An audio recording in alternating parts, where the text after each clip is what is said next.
কবিতা পড়ার জন্য আমন্ত্রণ জানাচ্ছি শাহানা ইয়াসমিন মুক্তাকে। আসসালামু আলাইকুম।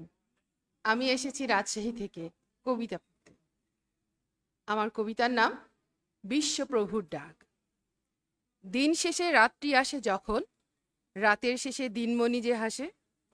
এই পৃথিবীর নিয়ম ভীষণ কড়া, সুতো ছাড়াই ঘুরছে চাকা, ছিটকে পড়ে না, হয় না বাঁকা চাকা। বিশ্বপ্রভুর হুকুম ছাড়া ইচ্ছে মতো যায় না নড়া। মানুষ সে তো অবাধ্য এক প্রাণী, এই দুনিয়ায় নিত্য সে যে করছে হানাহানি। পরকালের ভয় যদি না থাকে, থামবে না কেউ, চলবে লড়াই, যতই ডাকো তাকে।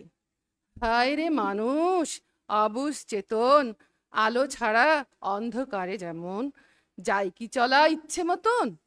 ওরে দেহে প্রাণ যতক্ষণ থাকে, দে সাড়া দে, উঠ জেগে ওর বিশ্বপ্রভুর ডাকে। ধন্যবাদ সকলকে। পাঠক যারা লেখক তারা, এই স্লোগানে বরিশাল থেকে নিয়মিত প্রকাশ হচ্ছে মুক্ত বুলি ম্যাগাজিন।